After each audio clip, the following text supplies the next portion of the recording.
سنو، تمہیں سب مل جائے گا جو تم چاہتے ہو۔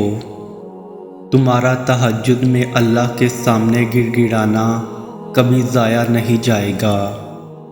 اللہ تو ہر دعا پوری کرتا ہے، اور جو تہجد میں مانگی جائے اس دعا کا تو مقام ہی بہت ہے۔ مایوس نہ ہوا کرو، اللہ تمہیں بہت قریب سے دیکھ رہا ہے۔ وہ جانتا ہے کون سی اذیت تمہیں توڑ رہی ہے۔ یقین جانو یہ تمہیں جوڑا جا رہا ہے۔ اللہ تمہاری دعا، تمہاری چاہت جلد ہی تمہیں لوٹائے گا۔ تم دعا تک خود نہیں پہنچتے، تمہیں دعا تک لایا جاتا ہے۔ تمہارے دل میں کسی چیز کے لیے دعا کا خیال آنا اور تمہارے ہاتھوں کا دعا میں اٹھنا ہی اس بات کی نشانی ہے کہ اللہ تمہیں نوازنا چاہتا ہے۔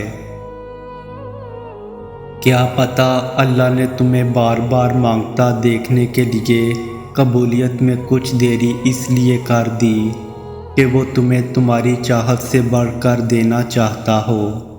تم یقین کے ساتھ دعا کرتے رہو، وہ رب تمہارے ساتھ ہے اور جلد قبولیت ہو جائے گی۔ دعا مانگتے ہوئے قبول ہونے یا نہ ہونے کا شک دل میں نہیں رکھتے کہ پتہ نہیں یہ دعا قبول ہوگی یا نہیں، پتہ نہیں یہ چیز ہمیں ملے گی یا نہیں، پتہ نہیں یہ کام ممکن ہو سکے گا یا نہیں۔ یہ سارے خدشات تو تمہاری ذات کے ہیں، اللہ کی ذات تو اس سے کہیں زیادہ وسیع ہے۔ وہ تو معجزوں کا بادشاہ ہے، وہ جب چاہے حالات بدل سکتا ہے، وہ جب چاہے دل بدل سکتا ہے، وہ جب چاہے لا حاصل چیز کو نواز سکتا ہے، وہ جب چاہے نصیب بدل سکتا ہے۔ اللہ وہ سب کر سکتا ہے جو تم نہیں کر سکتے۔ تو جس کی ذات لامحدود ہے اس سے محدود دعائیں کیسی؟